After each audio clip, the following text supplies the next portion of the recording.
नमस्कार, मी प्राध्यापक डॉक्टर चंद्रकांत चव्हाण, वालचंद महाविद्यालय सोलापूर। आज आपल्यापुढे स्वराज्य संकल्पक श्री शहाजीराजे भोसले यांच्या कार्य आणि कर्तृत्वाचा आढावा घेणारा हा व्हिडिओ घेऊन आलेलो आहे। खरं तर छत्रपती शिवाजी महाराजांनी स्वराज्य स्थापना जी केली त्या स्वराज्य स्थापनेला ज्यांनी ज्यांनी बळ दिलं, प्रेरणा दिली, त्यामध्ये छत्रपती शिवाजी महाराजांच्या मातापित्यांचा वाटा हा अत्यंत महत्त्वपूर्ण अशा प्रकारचा आहे। बाबाजी भोसले हे भोसले घराण्यातील एक छोटे सरदार जे निजामशाहीच्या पदरी चाकरी करीत होते आणि त्यांच्याकडे पांडे पेडगावची एक छोटी अशा प्रकारची जहागीर होती। निजामशाहीच्या सेवेमध्येच त्यांचे दोन पुत्र मालोजी आणि विठोजी हे सेवेमध्ये होते आणि वेरूळ, हिंगणी, देऊळगाव, जिंती, मुंगी पैठण, खानवट इत्यादी गावची पाटीलकी ही या भोसले घराण्याकडे देण्यात आलेली होती। इसवी सन 1603 मध्ये मालोजी आणि वणगोजी निंबाळकरांनी आदिलशाही फौजेचा पराभव केलेला होता। असा एक मोठा पराक्रम हा मालोजी आणि विठोजी या बंधूंनी घडवून दाखवलेला होता आणि त्याबद्दल निजामशहाने पंचहजारी मनसबदारी, पुणे, सुपे, चाकण व इंदापूर या गावची देशमुखी आणि शिवनेरी हा किल्ला बक्षीस म्हणून मालोजींना दिलेला होता। मोगलांविरुद्ध मालोजी व विठोजी यांनी गाजविलेल्या पराक्रमाबद्दल मुर्तुजा निजामशहाने सरगुर्रो हा लष्करी किताब आणि काही गावचा मोकासा हा मालोजी राजांना दिलेला होता। मालोजी राजांना शहाजी व शरीफजी अशी दोन मुलं होती। खरं तर अहमदनगर या ठिकाणी असलेल्या शहा शरीफ नावाच्या सुफी संताकडे त्याच्या आशीर्वादामुळे ही मुलं प्राप्त झाली असा एक त्यांच्या पत्नीचा उमाबाईंचा कयास होता आणि त्यामुळे त्यांनी शहाजी आणि शरीफजी ही या शहा शरीफ नावाच्या सुफी संतावरून नावं हे आपल्या मुलांना ठेवलेली होती। खरं तर शहाजीराजांच्या जन्माच्या विषयी विविध अशा प्रकारची मत आहेत। शहाजीराजांचा जन्म केव्हा झाला याविषयी अनेक इतिहासकारांनी वेगवेगळी मतं दिलेली आपल्याला आढळतात, परंतु आज इसवी सन 1594 मध्ये शहाजीराजांचा जन्म झाला हे सर्वसामान्यपणे मानलं जातं असं आपल्याला दिसून येतं। शहाजीराजांचा विवाह हा निजामशाहीतील मातब्बर सरदार लखोजी जाधवराव किंवा जाधव यांच्या कन्येशी इसवी सन 1605 मध्ये झालेला होता। जिजाबाई या लखोजी राजांच्या कन्या, लखोजी हे निजामशाहीतील एक अतिशय मातब्बर अशा प्रकारचे सरदार होते। मालोजी राजांनी आपल्या कारकिर्दीमध्येच भोसले घराण्याला प्रतिष्ठा प्राप्त करून दिलेली होती। त्यांना पंचहजारी मनसबदारी मिळालेली होती। त्याबरोबरच तत्कालीन कागदपत्रांमध्ये मालोजी राजांचा जो उल्लेख आपल्याला आढळतो तो उल्लेख श्रीमंत महाराज मालोजी राजे भोसले असा असलेला दिसून येतो। यावरून मालोजी राजांनीच भोसले घराण्याला प्रतिष्ठा मिळवून दिलेली होती हे आपल्या लक्षात येतं। मालोजी राजे निजामशाहीच्या वतीने लढत असताना इसवी सन 1606 मध्ये इंदापूर या ठिकाणी जी लढाई झाली या लढाईमध्ये वीरगतीस प्राप्त झाले। त्यानंतर शहाजी आणि शरीफजी या त्यांच्या दोन्ही मुलांचा सांभाळ त्यांचे चुलते विठोजी आणि आई उमाबाई किंवा दीपाबाई यांनी केलेला आपल्याला दिसून येतो। शहाजीराजांचे चुलते विठोजी हे निजामशाहीचे पंचहजारी मनसबदार होते आणि त्यांचं निधन इसवी सन 1611 मध्ये झालं। त्यानंतर मालोजी राजांची दोन्ही मुलं शहाजी, शरीफजी आणि विठोजींची मुलं हे सगळेच जण निजामशहाच्या सेवेमध्ये चाकरी करायला लागले। इसवी सन 1621 मध्ये निजामशाही दरबारामध्ये एक प्रसंग घडून आला, ज्या प्रसंगामुळे भोसले आणि जाधव या दोन घराण्यांमध्ये शत्रुत्व निर्माण झालेलं आपल्याला पाहायला मिळतं।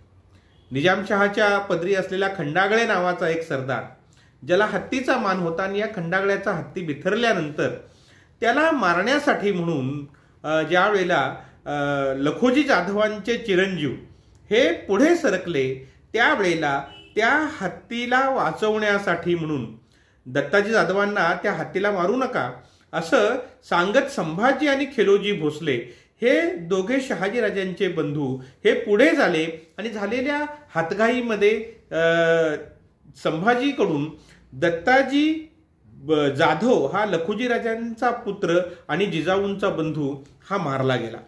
आणि हे ज्या वेळेला लखोजी राजांना समजतं त्यावेळेला लखोजी राजे धावत बाहेर येतात आणि बाहेर येऊन शहाजीराजांचे बंधू संभाजी याला ठार मारतात.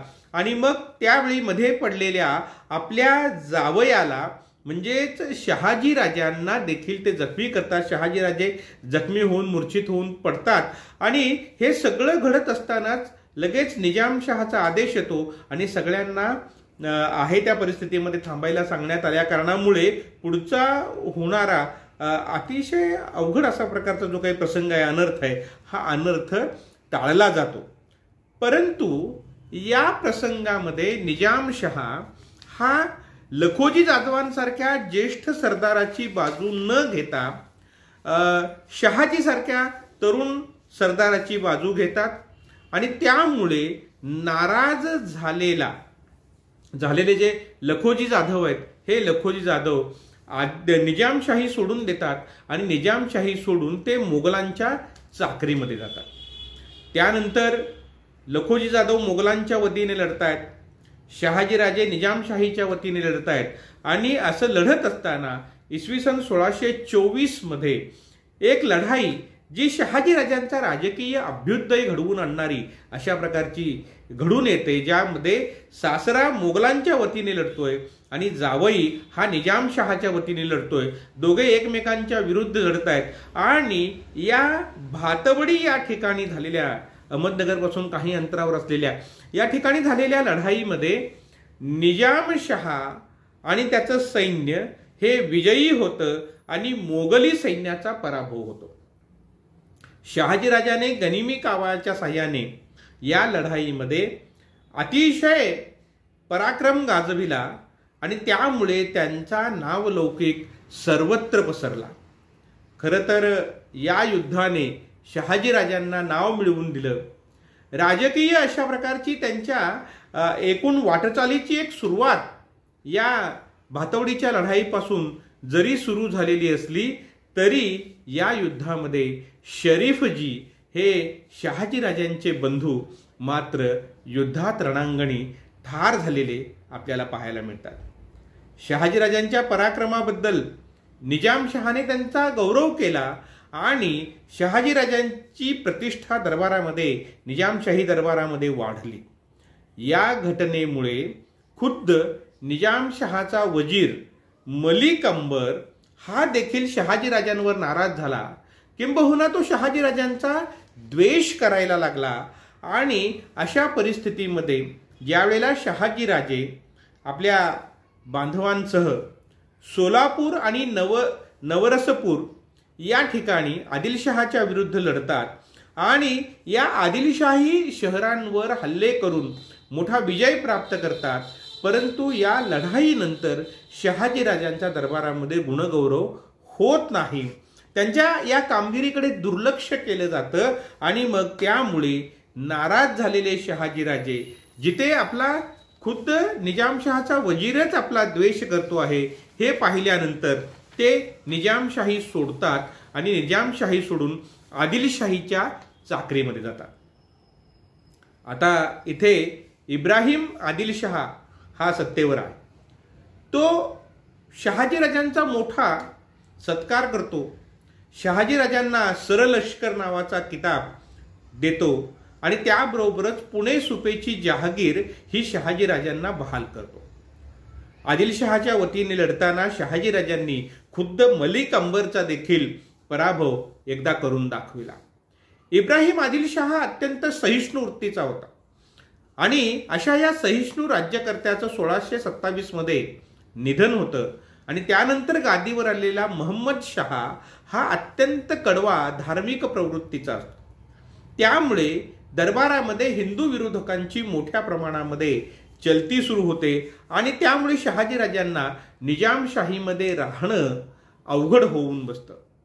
त्यातच 1627 मध्ये इकडे निजामशाही दरबारामध्ये निजामशहाचा वजीर मलिक अंबर याचं निधन झालेलं असतं आणि निजामशाहीवर मोगली सैन्य आक्रमण करणार अशा प्रकारच्या बातम्या यायला लागलेल्या असतात. आणि मग मुर्तुजा हा जो निजामशहा असतो, या मुर्तुजा निजामशहाची आई, तिला असं वाटत असतं की शहाजीराजांसारखा पराक्रमी सरदार हा आपल्या राज्यामध्ये आपल्या दरबारामध्ये असायला हवा आणि त्यामुळे शहाजीराजांनी पुन्हा निजामशाहीत यावं यासाठी म्हणून मुर्तुजा शहाची आई राजकारण करते.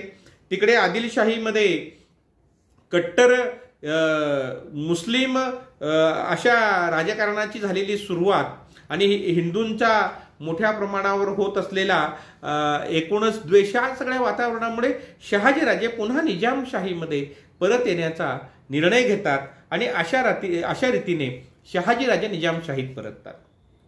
आता या दरम्यानच्या कालखंडामध्ये त्यांचे सासरे लखोजी जाधव जे मोगलांकडे गेलेले होते, ते तेथील मोगलांच्या राजकारणाला कंटाळतात आणि तेही निजामशाहीत परत येतात. म्हणजे सासर जावई दोघेही निजामशाहीमध्ये परत आले, जे दोघेही निजामशाही सोडून गेलेले होते. एक मोगलांकडे तर एक आदिलशाहीकडे गेलेले होते. आणि हे दोघे परत आल्यानंतर आदिलशाही आणि मोगलांचं राज्य सोडून हे दोघे परत आल्यानंतर निजामशाहीतील राजकारण मात्र या कालखंडामध्ये अतिशय गढूळ बनलेलं होतं. जरी निजामशहाच्या आईने शहाजीराजांना परत बोलावलेलं असलं तरी मलिक अंबरच्या मृत्यूनंतर त्याचा मुलगा फत्ते खान हा निजामशहाचा वजीर बनलेला होता आणि तो आपल्या वडिलांच्या प्रमाणे कर्तृत्ववान तर नव्हता, परंतु त्याबरोबरच अतिशय स्वार्थी आणि कुटील राजकारणी अशा प्रकारचा होता. आणि त्यामुळे मुर्तुजा निजामशहा जो स्वतः अतिशय हलक्या कानाचा धरसोड वृत्तीचा आहे आणि त्याचा वजीर फत्ते खान जो अतिशय कपटी अशा पद्धतीचा असलेला आणि अशामुळे या सगळ्या निजामशहाच्या दरबारातील राजकारणामध्ये एक विचित्र अशा प्रकारचं वातावरण, संशयाचं वातावरण या कालखंडामध्ये निर्माण झालेलं असतं. निजामशहा याने स्वतः फत्ते खान याला कैदेमध्ये टाकलं, म्हणजे आपल्याच वजीराला निजामशहाने कैदेमध्ये टाकलं. आणि त्यानंतर लखोजी जाधवांसारख्या मातब्बर सरदाराला दरबारामध्ये बोलावून लखोजी जाधव, त्यांचे 2 पुत्र अचलोजी आणि रघुजी आणि त्यांचा भाचा यशवंतराव अशा चौघांचा भर दरबारामध्ये मुर्तुजा निजामशहा त्यांचा खून करतो. आणि या घटनेमुळे शहाजीराजे हादरून जातात आणि हादरून जाऊन त्यावेळी त्यांनी आदिलशाही सोडली, निजामशाही सोडली आणि निजामशाही सोडून ते मोगलांच्या चाकरीमध्ये जातात. खरं तर शहाजीराजांसारखा अतिशय पराक्रमी अशा प्रकारचा सरदार, परंतु त्यांच्या पराक्रमाचं कोणत्याही सत्तेमध्ये सेवेमध्ये चीज होत नव्हतं हे आपल्या लक्षात येतं. कारण यावेळेला आदिलशहा आणि मोगल या दोघांच्या संयुक्त फौजांनी पुणेच्या जहागिरीमध्ये प्रचंड गोंधळ हा माजवलेला होता. आदिलशाही सेनानी मुरार जगदेव आणि रणदुल्ला खानाने तर पुणे बेचिराग करून टाकलं आणि या पुण्यावरून गाढवाचा नांगर हा त्यांनी फिरवलेला होता. पुढे जिथे जिजाऊंनी शिवबाच्या हस्ते सोन्याचा नांगर फिरविला, ती जी घटना आहे, ती घटना जिथे गाढवाचा नांगर मुरार जगदेव आणि रणदुल्ला खानाने फिरवला, माझ्या पाठीमागे आपल्याला ते शिल्प दिसत असेल, ती जिजाऊ शिवबाच्या हस्ते पुण्याची भूमी ही सोन्याच्या नांगराने नांगरून जो काही अपशकुन झालेला आहे किंवा ज्या काही वाईट अशा प्रकारच्या गोष्टी झालेल्या आहेत त्या सगळ्या बाजूला काढून तिथे ती भूमी शुभशकुनी बनवितानाचा एक शिल्प आपल्याला पाठीमागे दिसत असेल. तर या सगळ्या घटनांमुळे शहाजीराजे निजामशाही सोडतात आणि निजामशाही सोडून ते मोगलांच्या चाकरीमध्ये जातात. परंतु मोगलांच्या चाकरीत गेल्यानंतर सुद्धा त्यांना अविश्वासाच्या वातावरणाला सामोरं जावं लागतं, तिथेही त्यांचा विश्वासघात होतो. आणि इकडे ज्या वेळेला शहाजीराजे मोगलांकडे गेलेले आहेत त्यावेळेला मुर्तुजा निजामशहा कैदेतून फत्तेखानाला मुक्त करतो आणि फत्तेखानाला कैदेतून मुक्त करून वजीरपदी पुन्हा नेमतो. परंतु हा फत्तेखान हा खुद्द मुर्तुजा निजामशहाचाच खून घडवून आणतो आणि निजामशहाच्या वंशातील हुसेन नावाच्या मुलाला गादीवर बसवतो आणि सगळी निजामशाही आपल्या ताब्यामध्ये घेतो. फत्तेखान हा जो आहे हा फत्तेखान हा विश्वासघातकीच आहे आणि या फत्तेखानाने मोगलांशी संधान बांधलं आणि मोगलांशी संधान बांधून निजामशाही मोगलांच्या स्वाधीन करण्याचा कट रचला. त्या बदल्यामध्ये मोगलांनी त्याला बक्षीस म्हणून शहाजीराजांशी कोणत्याही प्रकारचा विचारविनिमय न करता शहाजीराजांची पुणे सुपेची जी काही जहागीर आहे ही जहागीर ही परस्पर फत्तेखानाला दिली आणि या विश्वासघातामुळे शहाजीराजे संतप्त झाले आणि संतप्त झालेल्या शहाजीराजांनी आपल्या वाडवडिलांनी आपल्या पूर्वजांनी ज्या निजामशाहीच्या रक्षणाकरता प्रसंगी प्राणार्पण केलं त्या निजामशाहीचं रक्षण आपण करावं या हेतूने मोगलांची चाकरी सोडून ज्यांनी आपला विश्वासघात केलेला आहे, आपली असलेली जहागीर परस्पर फत्तेखानाला दिलेली आहे, त्या मोगलांची चाकरी त्यांनी सोडली आणि सोडून त्यांनी निजामशाहीचं पुनरुज्जीवन करायचं ठरवलं. आदिलशाही दरबारातील मुरार जगदेव आणि खवास खान या दोन सेनापतींचा पाठिंबा त्यांनी मिळवला आणि या दोन सेनापतीचा पाठिंबा मिळवून निजामशहाच्या वंशातील एका लहान मुलाला 10 वर्षाच्या मुलाला हुडकून काढला आणि हुडकून काढून जुन्नर जवळच्या पेमगिरीच्या किल्ल्यावर 1632 मध्ये त्यांनी निजामशाहीची पुनर्स्थापना केली आणि त्या लहान मुलाला त्यांनी निजामशहा म्हणून घोषित केलं. फत्तेखानाचा निजामशहा यावेळी दौलताबादेला होता.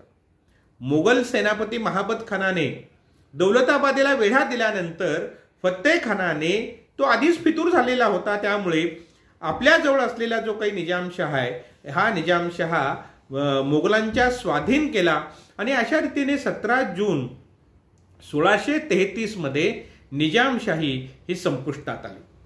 परंतु शहाजीराजांनी स्थापन केलेली निजामशाही मात्र आता इथे नव्याने निर्माण झालेली होती आणि मोगलांनी फत्तेखानाचा गौरव केला, त्याला 2 लाखाची नेमणूक दिली. हुसेन निजामशहा हा जो काही फत्तेखानाचा निजामशहा होता त्याला मात्र ग्वाल्हेरच्या तुरुंगामध्ये कैदी म्हणून पाठवण्यात आलं. शहाजीराजांनी गनिमी काव्याने मोगलांशी 3 वर्ष संघर्ष केला आणि त्यांना यावेळी आदिलशहाकडून मदत मिळत होती आणि बऱ्याच मोठ्या निजामशाही भागावर त्यांनी आपलं लष्करी वर्चस्व हे त्या कालखंडामध्ये निर्माण केलं. अशा वेळेस जवळजवळ 3 वर्ष एक परंपरागत चालत आलेली निजामशाही नष्ट होऊन सुद्धा एक नव्याने निजामशाही स्थापन होते आणि एक मराठी सरदार ती निजामशाही स्थापन करतो. त्या मुलाच्या डोक्यावर छत्र धरून 3 वर्ष ही निजामशाही चालवितो हे पाहून मोगल बादशहा शहाजहान स्वतः ही निजामशाही नष्ट करण्यासाठी म्हणून दक्षिणेत प्रचंड मोठं सैन्य घेऊन 1636 मध्ये येतो आणि दौलताबादेस मुक्काम करतो. त्यानंतर शहाजहानने आदिलशहाला तंबी दिली की कोणत्याही प्रकारची मदत शहाजीला करायची नाही, नुसती मदत करायची नाही तर शहाजी राजांविरुद्धच्या या युद्धामध्ये आदिलशहाने ससैन्य सामील झालं पाहिजे आणि जर आदिलशहा सामील झाला नाही तर मात्र आपण आदिलशाहीवर आक्रमण करू अशा प्रकारची धमकी ही शहाजहान ज्या वेळेला आदिलशहाला देतो त्यावेळेला मात्र आदिलशहाचा अखेरीस नाईलाज होतो आणि नाईलाज होऊन तिथे मात्र दोघांमध्ये करार होतो.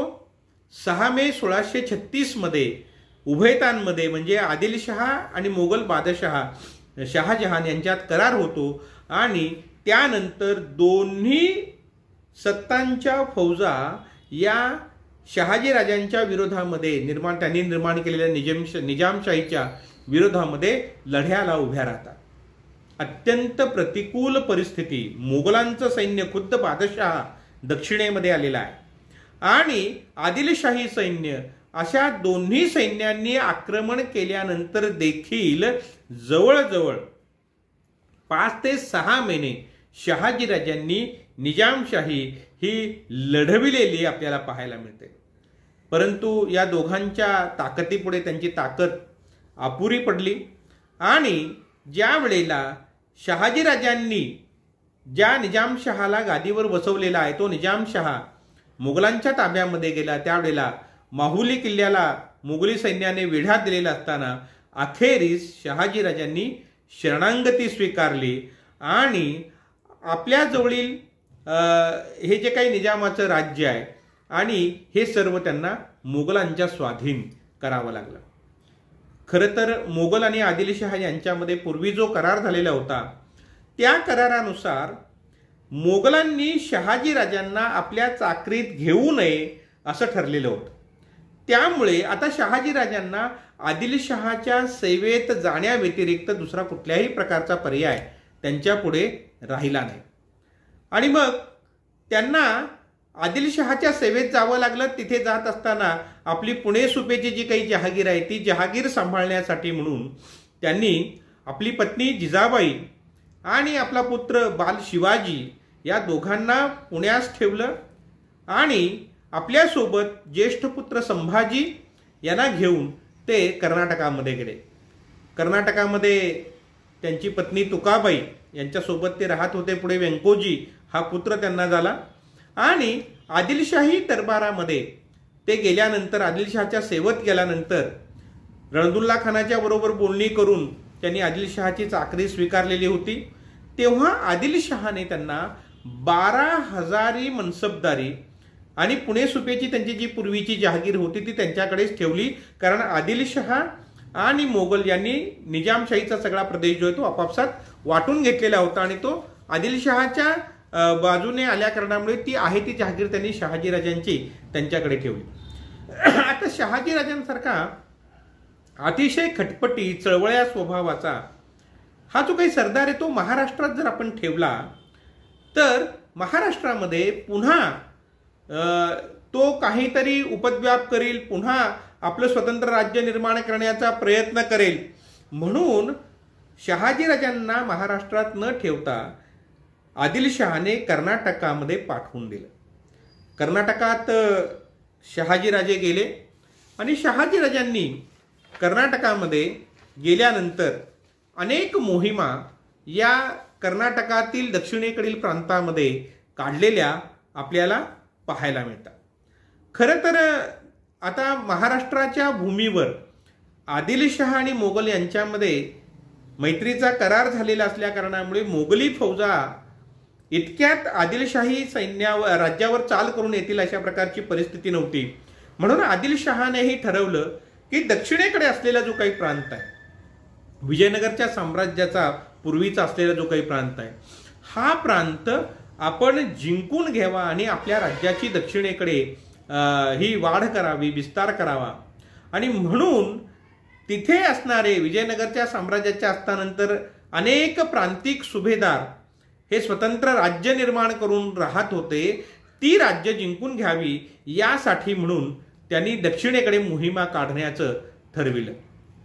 त्याच्यामध्ये कर्नाटकातील विजयनगरचा वंशज, पेनुकोंड्याचा श्रीरंगराय, इकेरीचा वीरभद्र, कोंगूचा केंगनायक, कावेरीपट्टणचा जगदेवराय, श्रीरंगपट्टणचा कांतीराय नरसवोडियार, तंजावरचा विजयराघव, मदुरेचा तिरुमल नायक अशी अनेक राज्य ही दक्षिणेमध्ये निर्माण झालेली होती.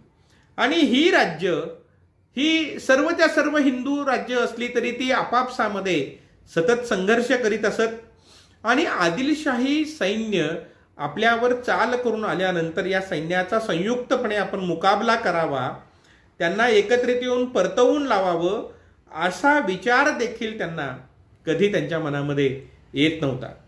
आणि अशा स्थितीमध्ये 1637 ते 1640 या काळात आदिलशाही सरदार रणदुल्ला खानाच्या सोबत शहाजीराजांनी कर्नाटकामध्ये 3 मोहिमा काढल्या. खरं तर कर्नाटकामध्ये प्रचंड मोठा पराक्रम शहाजीराजांनी गाजविलेला आहे. पहिल्या मोहिमेमध्ये इक्केरीचा राज्याचा अर्धा भाग त्यांनी जिंकून घेतला आणि इक्केरीच्या नायकाकडून 18 लक्ष रुपयाची खंडणी ही आदिलशाहीकरिता त्यांनी वसूल केली. त्यानंतर दुसऱ्या मोहिमेच्या वेळी अफजल खान हा त्यांच्यासोबत होता. या मोहिमेवेळीच अफजल खानाने सिर्याच्या कस्तुरी रंगाला विश्वासघाताने घरी बोलावून ठार मारलेलं होतं. या मोहिमेमध्ये शहाजीराजांनी केंपेगौडा नायकाकडून, हा केंपेगौडा नायक पहिला जो होता त्याने बंगळूर हे शहर वसविलेलं होतं आणि केंपेगौडा नायक तिसरा याचा पराभव करून शहाजीराजांनी बंगळूर हे जिंकून घेतलं आणि त्यानंतर रणदुल्ला खानाने बंगळूरचा कारभार जो आहे तो शहाजीराजांच्याकडे सोपविला आणि तेव्हापासून बंगळूर हेच शहाजीराजांच्या जहागिरीचं मुख्य केंद्र बनलेलं आपल्याला पाहायला मिळतं. या दुसऱ्या मोहिमेमध्ये श्रीरंगपट्टण, मदुरा, कावेरीपट्टण येथील नायकांचा पराभव करून मोठी खंडणी शहाजीराजांनी आदिलशाहीला मिळवून दिली. तिसऱ्या स्वारीमध्ये बसवापट्टणच्या नायकाचा पराभव करून चिक्कनायकहळ्ळी, बेलूर, बाळापूर इत्यादी ठिकाणं जिंकून घेऊन मोठी खंडणी त्यांच्याकडून प्राप्त करून शहाजीराजांनी ती विजापूरला पाठवली. अशा रीतीने रणदुल्ला खान ज्या वेळेला मोहीम पूर्ण करून परतत असे विजापुरी, त्यावेळेला शहाजीराजे हेच कर्नाटकातील आदिलशाहीचे प्रमुख सरदार म्हणून तिकडे वावरत असत. दक्षिणेकडील हिंदू नायकांचे वकील बंगळुरात शहाजीराजांच्या दरबारामध्ये येत असत. त्यांच्याकडे असलेल्या त्यांच्या ज्या काही अडीअडचणी असत त्या अडीअडचणी शहाजीराजांच्या पुढे ते मांडत असत आणि या अडीअडचणी मांडल्यानंतर त्या सोडविण्याचं काम, आपापसातील त्यांचे जे काही भांडणं असतील, वाद असतील तेही सोडविण्याचं काम शहाजीराजे बंगळूर या ठिकाणी करीत असत. 1639-40च्या दरम्यान बालशिवाजी आणि जिजाऊ या शहाजीराजांच्याकडे बंगळुरास काही काळ येऊन राहिलेल्या होत्या आणि याच काळामध्ये विजयनगरचे जे काही भग्न अवशेष आहेत, विजयनगरचा जो काही परिसर आहे तो शिवाजी महाराजांनी बालपणामध्ये पाहिलेला होता आणि विजयनगरच्या या राज्याच्या स्मृती या शिवाजी महाराजांच्या मनपटलावर या कालखंडामध्ये कोरल्या गेलेल्या आपल्याला पाहायला मिळतात.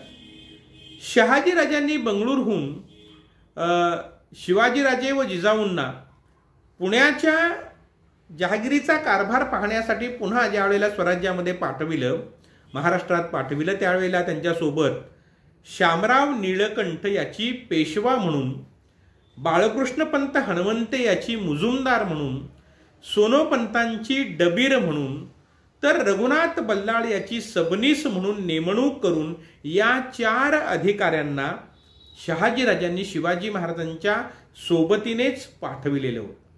इतकंच नाही तर शिवाजीराजांची राजमुद्रा, ध्वज आणि त्याबरोबरच त्यांच्या शिक्षणाकरता अनेक वेगवेगळ्या विषयातील तज्ज्ञ शिक्षक, अनेक पराक्रमी व अनुभवी योद्धे हे शिवाजी महाराजांच्या सोबत यावेळेस शहाजीराजांनी पाठविलेले होते. म्हणून शिवाजी महाराज स्वराज्यामध्ये म्हणजे पुण्याच्या जहागिरीमध्ये ज्या वेळेला परत आले त्यावेळेला त्यांच्या शिक्षणाची सगळी जबाबदारी शहाजीराजांनी पाठविलेल्या या सर्व शिक्षकांनी केलेली आहे, जिजाऊंच्या मार्गदर्शनाखाली केलेली आहे. इतकंच नाही तर शिवाजी महाराजांनी स्वराज्य स्थापन करण्याचा जो प्रयत्न सुरू केला त्यावेळेला त्यांच्या सोबत शहाजीराजांनी पाठविलेले सर्व अनुभवी अशा प्रकारचे पराक्रमी सरदार हे त्यांच्या सोबत होते आणि त्यामुळे शिवाजी महाराजांना स्वराज्य स्थापनेचा प्रयोग करणं, सुरू करणं हे सहजी शक्य झालेलं आपल्याला पाहायला मिळतं. 1643 मध्ये रणदुल्ला खानाचा मृत्यू झाला. आदिलशाहीच्या एकूण याच्यामध्ये शहाजीराजांच्या जीवनातील ही एक अतिशय महत्त्वपूर्ण अशा प्रकारची घटना, कारण रणदुल्ला खान आणि शहाजीराजे या दोघांचे अतिशय चांगले संबंध होते आणि रणदुल्ला खानाच्या मृत्यूनंतर मुस्तफा खान हा कडवा मुसलमान दक्षिणेचा सेनापती झाला आणि तेव्हापासून शहाजी राजे आणि एकूणच आदिलशाही दरबार यांच्यामध्ये काही प्रमाणामध्ये वितुष्ट निर्माण व्हायला सुरुवात झालेली आपल्याला पाहायला मिळते. पेनुकोंड्याच्या श्रीरंगरायाने हिंदू नायकांना एकत्रित करून कर्नाटकात हिंदू राज्याची उभारणी करण्याचे प्रयत्न चालवलेले होते आणि तो विजयनगरच्या घराण्याचा वंशज होता. श्रीरंगरायावेळी या स्वारीच्या वेळी शहाजी राजे हे त्याच्याविषयी सहानुभूती बाळगतात. मुस्तफा खानाकडे त्याच्याविषयी त्यांनी रद्दबदली केलेली होती. तेव्हा शहाजी हा हिंदूंचा पुरस्कार करतो आणि मुसलमानांच्या राज्यवृद्धीला हरकत आणतो असा संशय हा मुस्तफा खानाला आणि आदिलशहाला दोघांनाही येऊ लागला आणि त्यामुळे आदिलशहा शहाजी राजांवर नाराज झाला. त्यातच महाराष्ट्रामध्ये शिवाजी महाराजांनी या कालखंडामध्ये आदिलशाही राज्य हळूहळू जिंकून घ्यायला, एक एक किल्ला जिंकून घ्यायला सुरुवात केलेली होती आणि या पद्धतीने तिकडे शिवाजी राजे हे शहाजी राजांचे चिरंजीव हे आपल्या जहागिरीचा विस्तार करतायत, आदिलशाही राज्य गिळंकृत करतायत आणि इकडे शहाजी राजे हिंदू नायकांना सहानुभूती दाखवतात. यामुळे शहाजी राजे शिवाजी महाराजांच्याही बाबतीमध्ये त्यांनीच त्यांना प्रेरणा दिलेली असावी आणि त्यांच्या सांगण्यावरून शिवाजी तिकडे बंडखोरी करतोय अशा प्रकारची एक भावना शहाजी राजांची याबद्दल आदिलशहाची या कालखंडामध्ये झाली आणि त्यामुळे तो शहाजी राजांवर नाराज झाला. या संघर्षामध्ये श्रीरंगरायाचे वेल्लोर हे जे काही मजबूत ठिकाण होतं हे मजबूत ठिकाण आदिलशहाने जिंकून घेतलं आणि आदिलशहाच्या नाराजीचा फटका लवकरच शहाजी राजांना बसला. सन 1648 मध्ये मुस्तफा खान व शहाजी राजांनी रूपनायकाच्या जिंजी किल्ल्याला वेढा दिलेला होता आणि जिंजी किल्ल्याला वेढा दिलेला असताना ते गोवळकोंड्याच्या कुतुबशहाशी संधान बांधत आहेत असं म्हणून मुस्तफा खानाने शहाजी राजांना 25 जुलै 1648 रोजी विश्वासघाताने कैद केलं. खरं तर शहाजी राजांना कैद करण्यामध्ये मुधोळचा बाजी घोरपडे हा आघाडीवर होता आणि शहाजी राजांनी आदिलशाहीच्या विरोधामध्ये कुतुबशहाशी संधान बांधलेला आहे असा आरोप शहाजी राजांवर ठेवण्यात आलेला होता.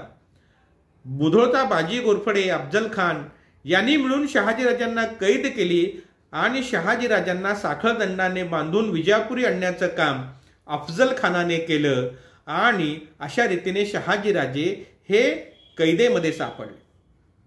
शहाजी राजांना कैद केल्यानंतर आदिलशहाने त्यांच्या दोन्ही जहागिरी जिंकून घेण्यासाठी म्हणून आपलं सैन्य हे पाठवलं. बंगळूरवर फर्राद खान यास त्यांनी पाठवलं, परंतु या फर्राद खानाचा शहाजीराजांचे ज्येष्ठ पुत्र संभाजीराजे यांनी दारुण अशा प्रकारचा पराभव केला. तर शिवाजी महाराजांच्या विरोधामध्ये महाराष्ट्रात फत्ते खान आणि मुसे खान यांना त्यांनी पाठवलेलं होतं, परंतु त्या दोघांचाही पराभव शिवाजी महाराजांनी केला. म्हणजे शहाजी राजांची दोन्ही पुत्र संभाजी आणि शिवाजी हे अत्यंत कर्तृत्ववान पराक्रमी निघालेले होते आणि आदिलशहाने शहाजी राजांना कैद केल्यानंतर त्यांच्या दोन्ही जहागिरी जप्त करण्यासाठी म्हणून जे सैन्य पाठविलेले होतं ते दोन्हीही सैन्य पराभूत झालेलं होतं. अशा वेळेला शिवाजी महाराजांनी एक शक्कल लढवली आणि दक्षिणेचा जो काही मोगल सुभेदार होता शहजादा मुराद बक्ष, या शहजादा मुराद बक्ष बरोबर त्यांनी राजकारण केलं आणि आपल्या पित्याच्या सुटकेसाठी मुराद बक्षी राजकारण करून आपण मोगलांची चाकरी स्वीकारायला तयार आहोत वगैरे अशा प्रकारची बतावणी करून त्यांनी आदिलशहावर दबाव मुराद बक्षच्या मार्फत आणला आणि त्यामुळे आदिलशहाला शहाजी राजांची सोडवणूक करावी लागली. कैदेतले शहाजी राजे जरी सुटलेले असले तरी सुटका होत असताना शिवाजी महाराजांना जिंकलेला कोंढाणा किल्ला आदिलशहाला बिनशर्त परत करावा लागलेला होता. इतकंच नाही तर बंगळूर आणि कंदरपी येथील जे किल्ले शहाजीराजांच्या ताब्यात होते हे दोन्ही किल्ले शहाजीराजांना आदिलशहाला परत करावे लागलेले होते आणि अशा रीतीने 16 मे 1649 रोजी शहाजीराजांची कैदेतून मुक्तता झाली. कैदेतून सुटल्यानंतर कर्नाटकातील रायचूरच्या दुआबातील कनकगिरी प्रदेशात बराच काळ शहाजीराजे आणि संभाजीराजे हे वास्तव्याला होते आणि 1651च्या दरम्यान आदिलशहा आणि कुतुबशहा यांच्यात संघर्ष सुरू झाला. यावेळी शहाजीराजांनी मोठा पराक्रम गाजवून कुतुबशहाला 9 लाखाचा दंड द्यायला त्यांनी भाग पाडलेलं होतं. कुतुबशहाकडून 9 लाखाचा दंड हा शहाजीराजांनी वसूल केलेला होता. हा शहाजीराजांच्या आयुष्यातील कर्नाटकातील एक अतिशय पराक्रमाचा अशा प्रकारचा हा प्रसंग आहे की कुतुबशाही सैन्याचा पराभव करून कुतुबशहाला 9 लाख होनाची खंडणी ही त्यांनी द्यायला लावलेली होती. सन 1654 साली कनकगिरीच्या नायकावर अफजल खान आणि शहाजीराजांचे थोरले चिरंजीव संभाजीराजे यांनी मोहीम काढली. कनकगिरीच्या किल्ल्याला वेढा दिला आणि यावेळी अफजल खानाने कुचराई केली. यामुळे संभाजीराजे तोफगोळा लागून या वेढ्यामध्ये वीरगतीस प्राप्त झाले आणि अफजल खानाने संभाजीराजांना मदत केली नाही असा प्रवाद त्या काळी सर्वत्र पसरलेला होता. आणि अशा रीतीने जिजाऊंचे थोरले पुत्र शिवाजी महाराजांचे थोरले बंधू संभाजीराजे हे कनकगिरीच्या लढाईमध्ये ठार झाले असं आपल्याला दिसून येतं. त्यानंतर शिवाजी महाराजांनी आदिलशाही विरुद्ध बंड पुकारून आदिलशाहीचा बराच मोठा प्रदेश आणि किल्ले जिंकून घेतले. तेव्हा आदिलशहाने शिवाजीराजांना समजाविण्यास शहाजीराजांना सांगितलं. तेव्हा शिवाजीच्या कोणत्याही कृत्याशी आपला कुठल्याही प्रकारचा संबंध नाही आणि त्यामुळे आदिलशहा हा शिवाजीला कोणत्याही प्रकारचा दंड करायला त्यांच्यावर कारवाई करायला मोकळा आहे असं शहाजीराजांनी सांगितलं आणि शिवाजी महाराजांच्या कामापासून स्वराज्य स्थापनेच्या कामापासून त्यांनी नामनिराळं राहण्याचं काम केलं आणि शिवाजी महाराजांना स्वराज्य स्थापना करण्यास पूर्ण मुभा ही एका अर्थाने त्यांनी दिलेली आपणास पाहावयास मिळते. शिवाजी महाराजांच्या स्वराज्य स्थापनेच्या कार्याला उघडपणे पाठिंबा देणं हे शहाजीराजांना शक्य नव्हतं.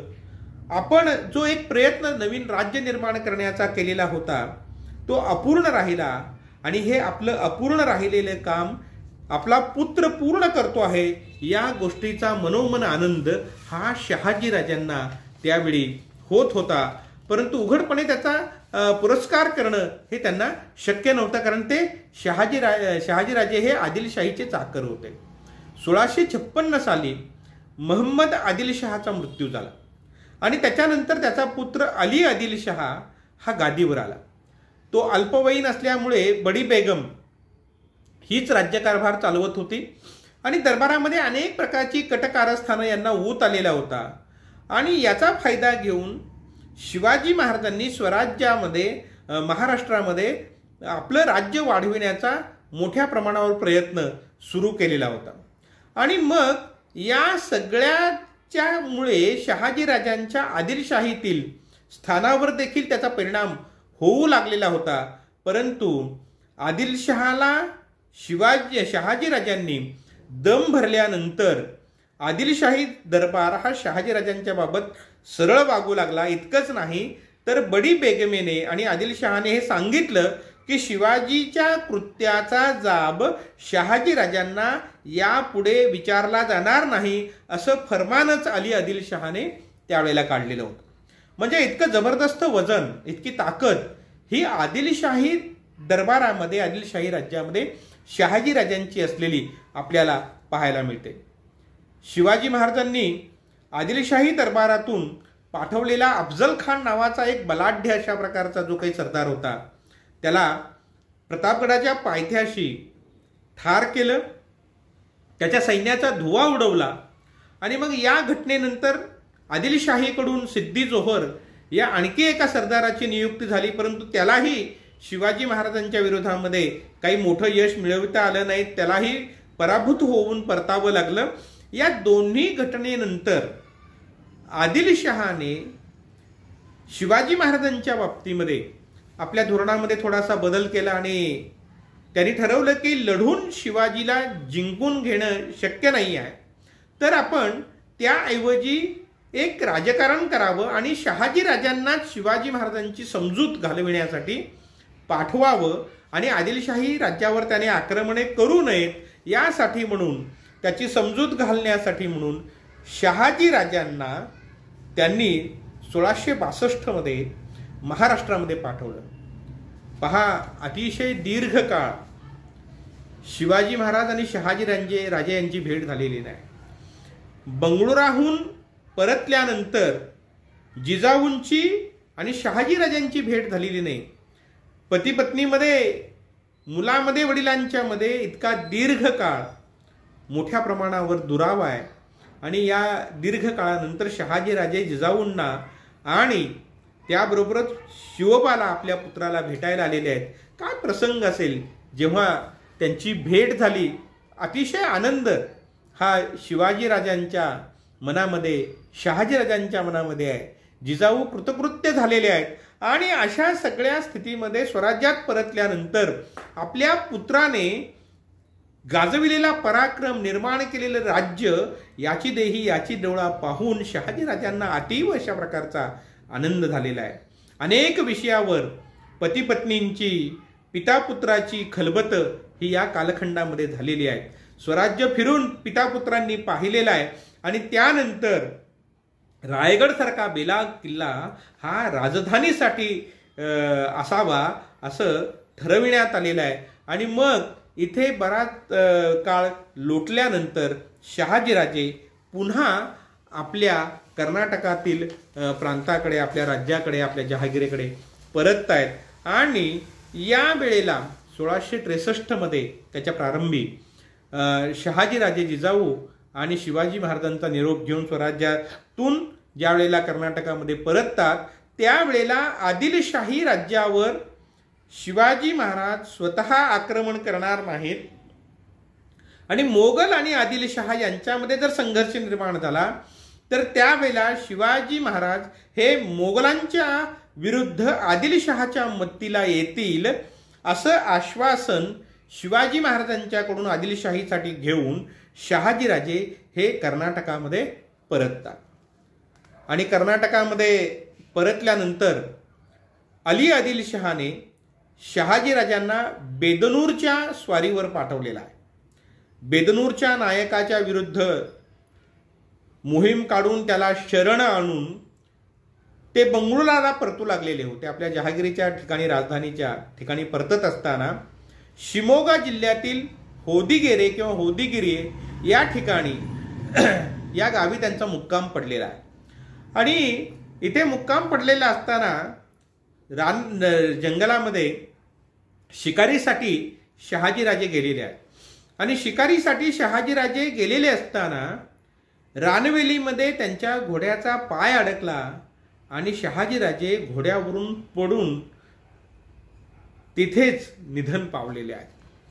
आणि एक अतिशय मातब्बर अशा प्रकारचा मराठी सरदार 23 जानेवारी 1664 रोजी इहलोकीची यात्रा संपवितो. प्रचंड पराक्रम शहाजीराजांनी आपल्या आयुष्यामध्ये गाजविला. एक मातब्बर अशा प्रकारचा पराक्रमी सरदार म्हणून देशभरामध्ये नावलौकिक प्राप्त केला. बंगळूर हे जे काही ठिकाण आज आपण पाहतो आहोत, अत्यंत प्रसिद्धीले आलेला आहे. IT क्षेत्र म्हणून देशभरामध्ये त्याचा गवगव आहे. परंतु या बंगळूरला नावारूपास आणण्याचं काम जर कोणी केलेलं असेल तर ते शहाजीराजांनी केलेलं आहे. शहाजीराजे हे केवळ पराक्रमी सरदार होते असं नाही, तर शहाजीराजांनी कर्नाटकामध्ये असलेले जे काही हिंदू नायक आहेत त्यांच्याबद्दल सहानुभूतीची भूमिका ठेवली, ही राज्य ते नष्ट करू शकत होते.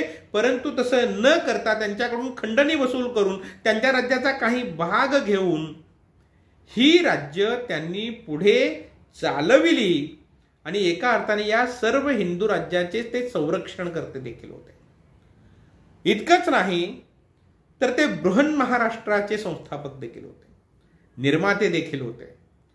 कारण महाराष्ट्रातून कर्नाटकामध्ये शहाजीराजे ज्या वेळेला गेले त्यावेळेला आपलं मराठी सैन्य प्रचंड मोठं सोबत घेऊन आदिलशहाच्या सेवेमध्ये ते गेलेले आहेत. आणि मग तिथे गेल्यानंतर ही सगळी मराठी माणसं आपल्या कुटुंब कबिल्यासह तिकडे स्थायिक झाली.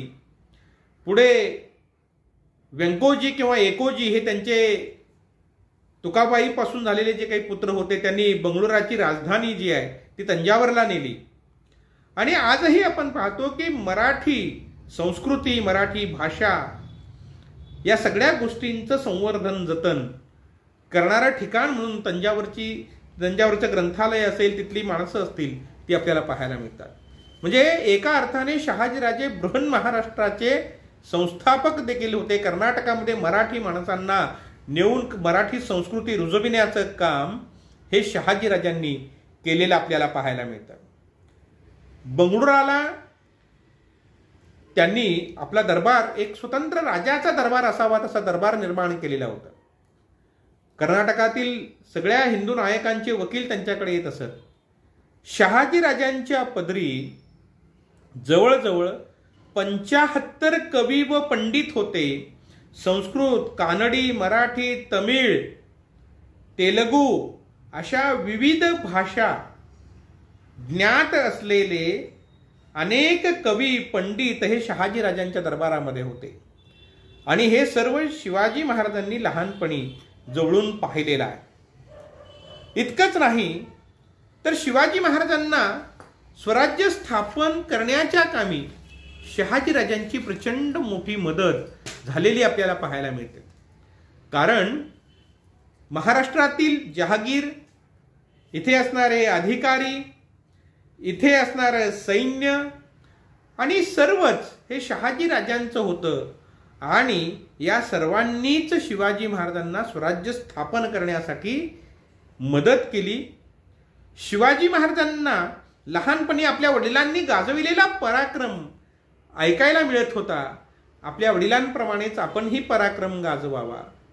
आपल्या वडिलांचं अर्धवट राहिलेलं कार्य, निजामशाहीचं पुनरुज्जीवनाचा त्यांनी केलेला प्रयत्न, हा प्रयत्न पुढे जाऊन एखाद्या परकीय राज्याच्या पुनरुज्जीवनाऐवजी स्वतःचं स्वतंत्र स्वराज्य निर्माण करण्याचा प्रयत्न आपण करावा. इथपर्यंतची सगळी प्रेरणा ही शिवाजी महाराजांना ही शहाजीराजांच्याकडून मिळालेली आहे. आणि म्हणून शहाजीराजे हे शिवाजी महाराजांच्या स्वराज्याचे संकल्पक ठरतात. अशा या शहाजीराजांच्या कार्यकर्तृत्वाची माहिती आपल्याला फारशी असत नाही. शिवाजी महाराजांचे वडील इथपर्यंतच आपल्याला माहिती असते. आणि म्हणून या व्हिडिओच्या माध्यमातून स्वराज्य संकल्पक श्री शहाजीराजे भोसले यांच्या कार्याचा एक मागोवा घेण्याचा प्रयत्न मी केलेला आहे. आपल्याला जर हा व्हिडिओ आवडला तर जरूर आपण तो लाईक करावा, शेअर करावा. हे चॅनल सबस्क्राईब केलेलं नसेल तर आपण सबस्क्राईब करावं अशी विनंती आपणास करतो आणि थांबतो. धन्यवाद.